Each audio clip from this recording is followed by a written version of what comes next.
Today, we will be reading a portion of an article entitled Harry and Meghan From Royal Romance to Palace Rift.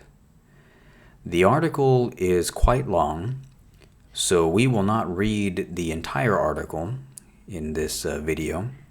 However, the link will be provided below if you would like to follow along with my reading, and then if you would like to finish reading the article on your own at a later time. However, we will begin now with paragraph 1. This wasn't how the fairy tale was supposed to play out. The beloved bachelor prince had finally found his perfect match, culminating in an elegant, star-studded castle wedding. Less than 3 years on, the intensifying row between the Sussexes and Britain's royal family has captivated the globe. Never before have we seen the monarchy machinery exposed quite so publicly. Sparring statements, incendiary quotes from unnamed sources, and emotive teasers for the couple's imminent Oprah Winfrey TV interview have only added fuel to the fire, making the family's latest crisis worthy of a plotline in a future season of The Crown. Harry and Meghan's decision to write their own story has been praised by some and denounced by others. And while the pair are unlikely to attack specific family members in Sunday's broadcast, the duo are now free from the shackles of royal protocols to disclose what led to their momentous departure. So, how did it all go so horribly wrong? CNN looks back at the warning signs of trouble brewing between the Duke and Duchess and the rest of the royals. July 2016. A whirlwind relationship. Their love story began in the summer of 2016, when Meghan Markle met up with Prince Harry for a drink on what was perhaps the most impressive blind date setup in history. They revealed later that neither knew much about the other. She wasn't particularly familiar with the royal family, while he hadn't seen the TV show Suits, which Meghan starred in at the time. But they hit it off, quickly organizing a date for the very next day. Just a few weeks later, unbeknown to the world at that point, Harry convinced Meghan to join him in Botswana, where they camped under the stars.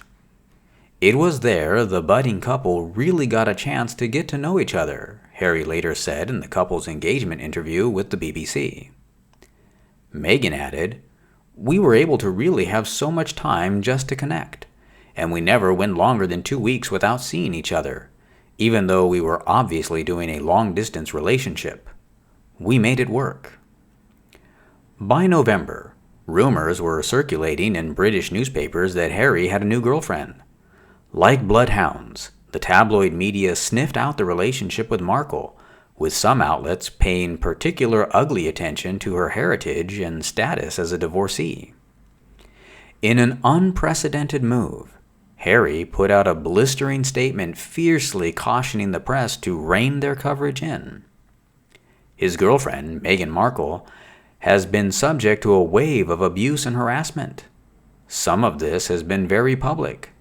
The smear on the front page of a national newspaper, the racial undertones of comment pieces, and the outright sexism and racism of social media trolls and web article comments, the Kensington Palace statement read. The abnormally candid statement also revealed the prince's concern for Markle's safety, adding, "This is not a game. It is her life and his." It was the first indication that his relationship was different to previous romances, and that Harry was drawing a line over how much of his private life he was willing to divulge. November 2017. Harry pops the question.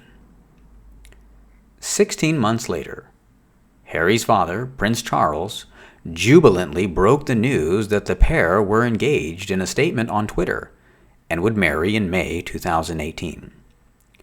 Shortly after the statement, Harry and Meghan appeared for a photo call on the grounds of Kensington Palace before filming an interview for the BBC. Broadcast later that night, Meghan spoke highly of the royal family and how welcoming they had been to her.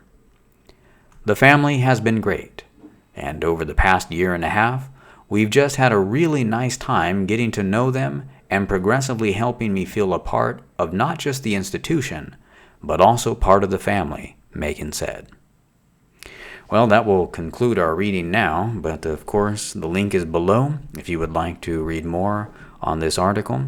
And I always encourage my listeners to listen to me as I read and perhaps pause after a sentence or paragraph so that they can then shadow and improve their pronunciation and fluency in English.